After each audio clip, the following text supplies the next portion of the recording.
शुरुआत में घोषणा हो रही थी और समय समय पे चुनाव को टाला जा रहा था, आगे पीछे किया जा रहा था। हम तभी समझ गए थे कि सरकार की मंशा साफ नहीं है।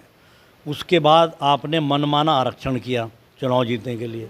फिर चुनाव में धन बल, बाहुबल, सरकारी तंत्र, मंत्रिमंडल और यहाँ तक कि जब मतगणना हो रही थी तो मतगणना को भी सरकार के अधिकारियों ने प्रभावित किया है, जो उत्तराखंड में पहली बार हुआ है।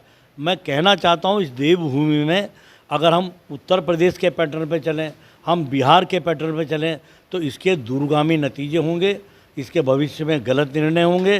तो मैं कहना चाहता था सरकार से, अब अगर कोई कार्यकर्ता कह रहा है कि मतगणना में धांधली है तो उस पर केस लगाए जा रहे हैं, उनके खिलाफ मुकदमे कायम करके उन्हें दमन की राजनीति की जा रही है।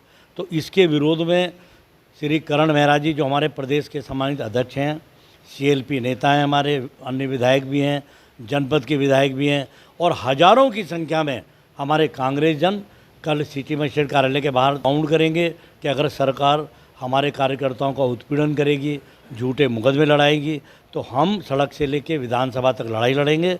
और हमारी आज भी ये मांग है कि हाई कोर्ट के सिटिंग जज की अध्यक्षता में एक कमेटी बने जो इसकी जांच करे पूरे चुनाव की, या एक आयोग का गठन हो और इसमें जितनी भी धांधली करके सरकार ने चुनाव जीता है उसका पर्दाफाश होना चाहिए। और जो लोग दोषी हैं इसमें अधिकारी चुनाव में सरकार का सहयोग करने के लिए, उनके खिलाफ कार्रवाई होनी चाहिए। अब आप देखो, आप लोग प्रतिष्ठित पत्रकार हैं, कभी आपको इनके जितने प्रत्याशी जीते, फिर डेली एक्सपोर्ट इंपोर्ट, आज 5 आ गए, कल 4 आ गए, फिर 1 आ गया है।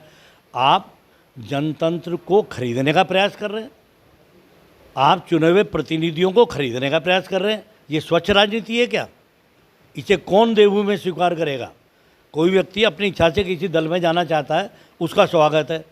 आप सरकारी तंत्र के दबाव में आकर के कि हमारे ब्लॉक प्रमुख अनअपोज हो जाए, हमारा नाम हो जाए, और हम सारे चुने हुए प्रतिनिधियों को, अगर किसी प्रतिनिधि को इनकी पार्टी में जाना था तो चुनाव से पहले क्यों नहीं गया? इसका मतलब स्पष्ट है, दबाव है या लालच है। लेकिन मैं कह रहा हूँ, उत्तराखंड के भविष्य के लिए प्रवृत्ति ठीक नहीं है, इसके दूरगामी परिणाम होंगे।